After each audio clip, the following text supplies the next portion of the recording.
Hello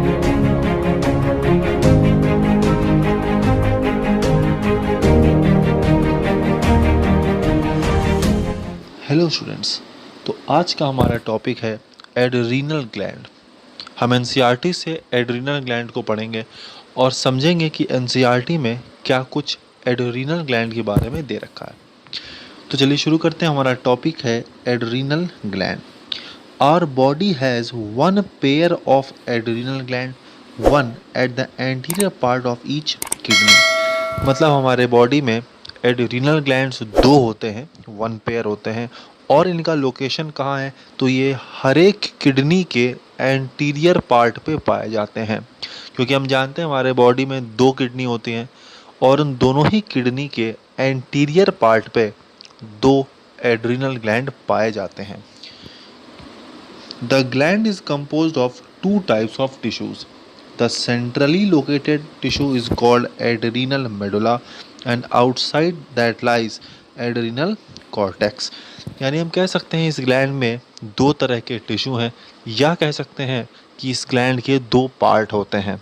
जो centrally located है यानी कि जो बीच में है वो एड्रीनल मेडुला पार्ट है, और जो बाहर की तरफ है उसे हम एड्रीनल कॉर्टेक्स कहते हैं।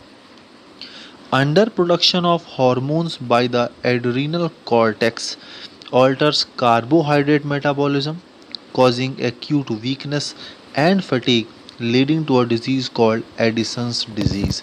अब देखिए बहुत ही important point है। अगर अंडर प्रोडक्शन होगा हॉर्मोन्स ऑफ एड्रीनल कॉर्टेक्स का तो एक बीमारी हो जाएगी जिसे हम एडिसन्स डिजीज़ कहेंगे। तो पहला क्वेश्चन तो यही आ सकता है कि एडिसन्स डिजीज़ एड्रीनल कॉर्टेक्स के हॉर्मोन्स के ओवर प्रोडक्शन से होता है या अंडर प्रोडक्शन से होता है। तो हम कहेंगे अंडर प्रोडक्शन से होता है। और इस एडिसन्स डिजीज़ में होगा क्या, तो हम बोलेंगे कार्बोहाइड्रेट की मेटाबॉलिज्म ऑल्टर हो जाएगी, जिसकी वजह से एक्यूट वीकनेस होगा और फैटिग होगा। तो हमें एडिसन डिजीज़ का रीज़न भी पता होना चाहिए और इस एडिसन डिजीज़ में होने वाले सिम्टम्स के बारे में भी हमें पता होना चाहिए। चलिए तो आगे बढ़ते हैं। Adrenal medulla secrete two hormone called adrenaline और एपिनेफ्रिन एंड नॉर एड्रीनलिन और नॉर एपिनेफ्रिन। अब अगर हम एड्रीनल मेडुला की बात करें तो एड्रीनल मेडुला दो तरह का हार्मोन सेक्रीट करता है। एक है एड्रीनलिन जिसे हम एपिनेफ्रिन भी कहते हैं, और दूसरा है नॉर एड्रीनलिन जिसे हम नॉर एपिनेफ्रिन कहते हैं। These are commonly called as catecholamines. अब एड्रीनलिन एंड नॉर एड्रीनलिन को कॉमनली मिला के कैटिकोलामिन्स कहा जाता है। Adrenaline and noradrenaline are rapidly secreted in response to stress of any kind and during the emergency situations and are called as emergency hormone or hormones of fight or flight. अब ये जो adrenaline and nor adrenaline हैं या हम कह सकते हैं कैटिकोलामिन्स हैं, वो किसी भी तरह के स्ट्रेस कंडीशन में प्रोड्यूस किया जाता है या during the emergency situations produce होता है। इमरजेंसी सिचुएशन मतलब कभी आप बहुत ज़्यादा डरे हुए हैं या कभी ऐसी कंडीशन आ रखी है जहाँ बहुत ज़्यादा आप स्ट्रेस में हैं, या ऐसी कंडीशन है जब अचानक से कोई आपको सरप्राइज़ देता है या कोई आपको शॉक लगता है अचानक से। ऐसी कभी कभी हम खबर सुन लेते हैं, कोई ऐसी न्यूज़ हमें मिल जाती है जिससे हमें एक अंदर से कहते हैं ना झटका लग रहा है। तो ऐसी स्ट्रेसफुल कंडीशन में या इमरजेंसी वाले कंडीशन में ये रिलीज़ होता है, इसीलिए इनको हम इमरजेंसी हार्मोन या हार्मोन्स ऑफ फाइट और फ्लाइट कहते हैं। These hormone increases alertness, pupillary dilation, pilo erection, sweating etcetera. ये क्या होगा, ये अलर्टनेस को बढ़ाएगा। प्यूपिलरी डायलेशन का मतलब हमारे आँख के प्यूपिल का डायलेशन कराएगा। पाइलो इरेक्शन कराएगा यानी कि रेजिंग ऑफ द हेयर्स, जिसे कॉमनली कहते हैं रोंगटे खड़े हो जाना, और स्वेटिंग कराएगा। Both the hormones increase the heart beat, strength of the heart contraction and the rate of respiration. अब ये बहुत इंपॉर्टेंट पॉइंट है कि हार्ट बीट पे क्या फ़र्क पड़ता है। तो ये जो दोनों ही तरह के हार्मोन हैं, एड्रेनलिन हो चाहे नॉर एड्रेनलिन हो, ये दोनों ही तरह के हार्मोन्स हार्ट बीट को बढ़ाते हैं।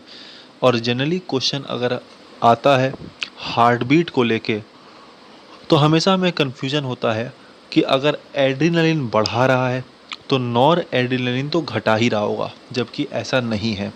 एड्रेनलिन एंड नॉर एड्रेनलिन दोनों ही हार्ट बीट को बढ़ाते हैं, हार्ट कॉन्ट्रैक्शन के स्ट्रेंथ को बढ़ाते हैं, रेट ऑफ रेस्पिरेशन को बढ़ाते हैं। Catecholamines also stimulate the breakdown of the glycogen. ठीक है, कैटेकोलामिन्स और क्या करता है, ग्लाइकोजन के ब्रेकडाउन को बढ़ाता है। अब ग्लूकोज के ब्रेकडाउन को मत समझ लीजिएगा, ये ग्लाइकोजन के ब्रेकडाउन को बढ़ाता है, यानी कि ग्लाइकोजेनोलाइसिस को बढ़ाता है, रिजल्टिंग इन, जिसकी वजह से क्या होगा,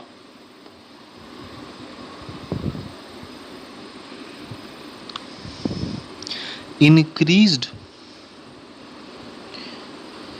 concentration of glucose in the blood. अब आप देखिए, ग्लाइकोजन का जब कभी भी ब्रेकडाउन होता है तो वो ग्लूकोज में बदलता है। देखिए होता क्या है, ग्लूकोज कन्वर्ट होता है ग्लाइकोजन में और ग्लाइकोजन कन्वर्ट होता है ग्लूकोज में। तो कभी भी अगर कोई भी एक ब्रेकडाउन हो रहा है, चाहे ग्लूकोज ब्रेकडाउन हो रहा है तो वो ग्लाइकोजन में बदलेगा, ग्लाइकोजन ब्रेकडाउन हो रहा है तो वो ग्लूकोज में बदलेगा। तो हमें ये समझ में आना चाहिए कि अगर कैटेकोलामिन्स ग्लाइकोजन का ब्रेकडाउन कर रहे हैं तो जाहिर सी बात है ये ग्लाइकोजन ग्लूकोज में ही कन्वर्ट होगा, यानी कि हम ये समझ सकते हैं कि जो कैटेकोलामिन्स हैं वो हमारे ब्लड में ग्लूकोज के लेवल को बढ़ाते हैं। In addition they also stimulate the breakdown of lipids and proteins. Lipids and protein यानी कि फैट और प्रोटीन का भी ये ब्रेकडाउन कराते हैं, यानी कि ग्लूकोनियोजेनेसिस की प्रोसेस कराते हैं, जहाँ पर लिपिड एंड प्रोटीन्स का ब्रेकडाउन होता है और लिपिड एंड प्रोटीन ग्लूकोज में कन्वर्ट होते हैं। यानी कि कैटेकोलामिन्स का काम हमारे ब्लड में ग्लूकोज के लेवल को बढ़ाना है, चाहे वो ग्लाइकोजन का ब्रेकडाउन करके बढ़वाए, चाहे लिपिड और प्रोटीन्स के ब्रेकडाउन करके बढ़वाए। Adrenal cortex can be divided into 3 layers. देखिए अभी तक हम एड्रीनल मेडुला की बात कर रहे थे, अब हम बात कर रहे हैं एड्रीनल कॉर्टेक्स के बारे में।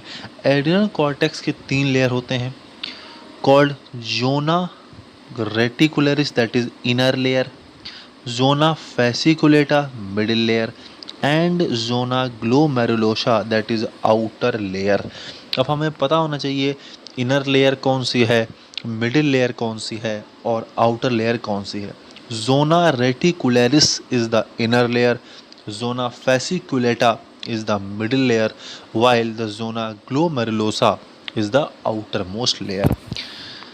The adrenal cortex secretes many hormones commonly called as corticoids. अब देखिए कैटेकोलामिन्स और कॉर्टिकॉइड, इनमें बड़ा कन्फ्यूजन होता है, तो हमें ध्यान रखना चाहिए कि जो एड्रीनल मेडुला है वो कैटेकोलामिन्स सेक्रीट कर रहा था, जबकि एड्रीनल कॉर्टेक्स कॉर्टिकॉइड्स सेक्रीट करता है।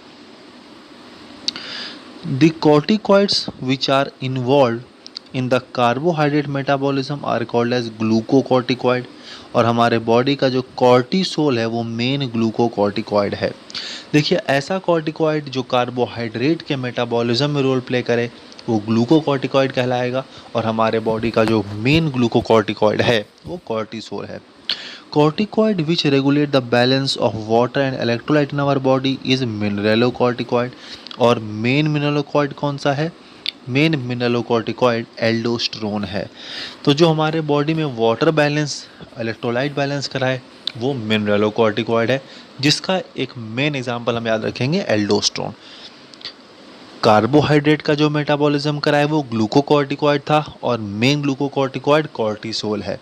उसी तरह जो वाटर और मिनरल का बैलेंस बना रहा है, ऐसे कॉर्टिकॉइड को हम मिनरेलोकॉर्टिकॉइड कहते हैं, और मेन मिनरेलोकॉर्टिकॉइड हमारे बॉडी का एल्डोस्टेरोन है। चलिए हम आगे बढ़ते हैं। देखिए, ग्लूकोकॉर्टिकॉइड स्टिमुलेट ग्लूकोनियोजेनेसिस।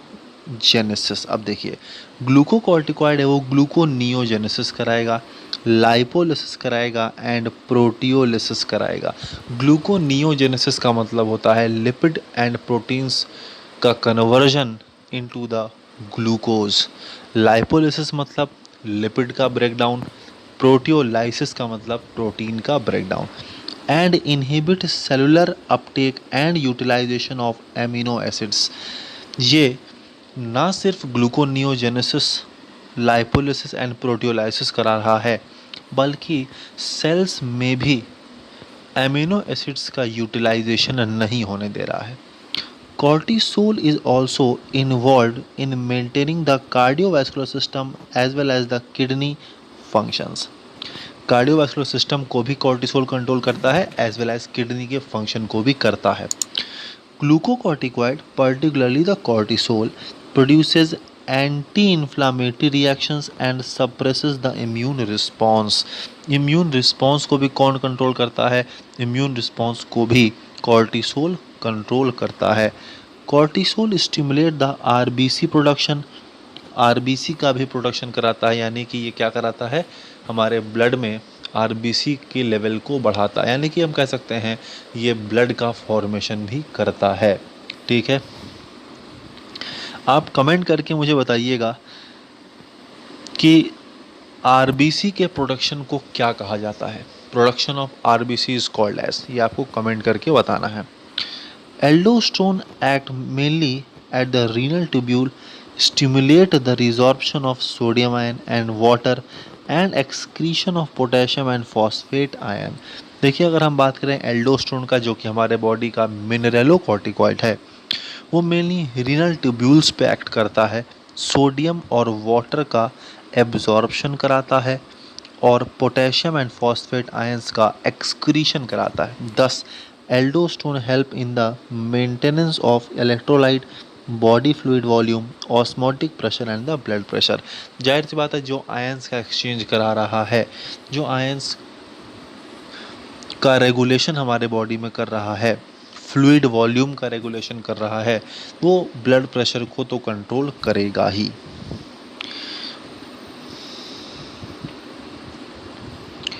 चलिए थोड़ा सा आगे बढ़ते हैं।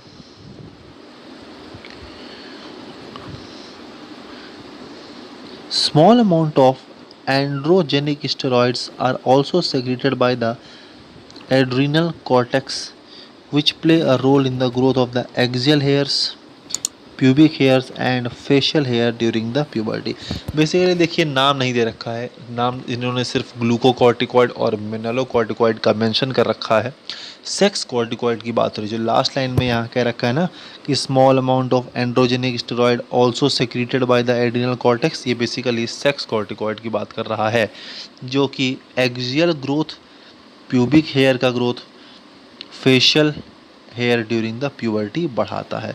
तो देखिए, यहाँ हम लोगों ने जो है पूरा एड्रिनल ग्लैंड कवर कर लिया है, बहुत कंसाइज वे में, और सारे ही इंपॉर्टेंट पॉइंट एनसीईआरटी में दे रखे हैं। देखिए, एनसीईआरटी में कंटेंट भले कम दे रखा है, इन्फॉर्मेशन भले कम दे रखी है, लेकिन सारे ही पॉइंट बहुत ज़्यादा इम्पॉर्टेंट हो जाते हैं, क्योंकि जहाँ पर इन्फॉर्मेशन कम दे रखी है वहाँ चांसेस होते हैं कि किसी भी लाइन से क्वेश्चन बन सकता है। इसीलिए हम एनसीईआरटी बुक के लाइन टू लाइन को हम पढ़ रहे हैं और समझ रहे हैं कि क्या दे रखा है।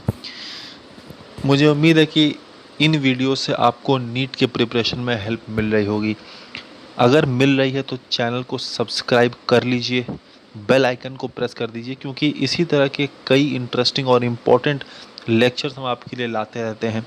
किसी भी तरह का नीट का अपडेट होता है तो हम आपके लिए लाते रहते हैं। चैनल को सब्सक्राइब करिए, बेल आइकन प्रेस करिए, वीडियो को लाइक करिए, ज़्यादा से ज़्यादा हो सके शेयर करिए।